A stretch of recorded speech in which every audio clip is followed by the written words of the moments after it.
Jinnaram municipality ప్రజలందరికీ కూడా అందరికీ గుడ్ ఈవినింగ్. ఈ మధ్యలో జిన్నారం మున్సిపాలిటీ పరిధిలో చూసుకుంటే రోడ్డు ప్రమాదాలు ఎక్కువగా అవుతున్నాయి. కాబట్టి ఈ ప్రమాదాలకు గల కారణాలను ఒకసారి పరిశీలించినట్లయితే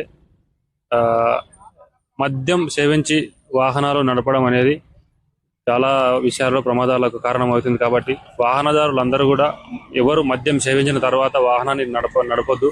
అలాగే ఎవరైనా మద్యం సేవించి వాహనాలు నడిపినట్టయితే వారిపైన కఠిన చర్యలు తీసుకొని డ్రైవింగ్ లైసెన్స్ రద్దు చేసి జైలుకు పంపడం జరుగుతుంది. అలాగే బండి కూడా సీజ్ చేయడం జరుగుతుంది.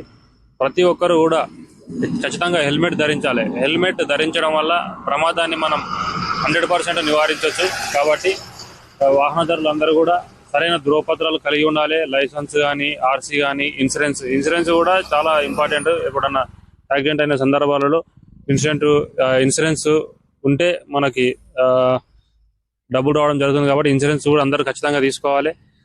రోడ్డు ప్రమాదాల సమయంలో ఎవరన్నా రోడ్డు మీద ఎలాంటి ఇబ్బందులు ఉన్నా, ఎలాంటి ట్రాఫిక్ జామ్ కాకుండా కూడా మాకు ఇన్ఫర్మేషన్ ఇవ్వాలి. ఎంబడే రోడ్డు పైన కూడా వాహనాలను ఆపి హెల్ప్ చేయకుండా సైడ్కు వాహనాలను ఆపి వాళ్ళని ఇమీడియట్ గా అవసరమైనటువంటి చర్యలు తీసుకుంటే మిగతా వారికి కూడా ఇబ్బంది కలగకుండా ఉంటుంది.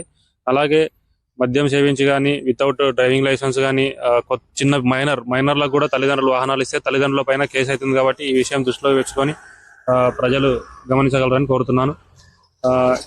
అలాగే ఇప్పుడైతే చీకట్లలో సరైన లైటింగ్ లేకుండా వాహనాన్ని కూడా నడపొద్దు. అలాగే ఎక్కువ బ్రైట్ ఉండేటటువంటి ఫోకస్ లైట్ కానీ, ఎల్ఈడి లైట్ కానీ అట్లాంటివి కూడా వాహనాలకు ఉపయోగించకుండా ఏదైతే మ్యానుఫ్యాక్చరింగ్ టైంలో వస్తాయో అట్లాంటి లైట్లు మాత్రమే ఉపయోగించాలని కోరుతున్నాను.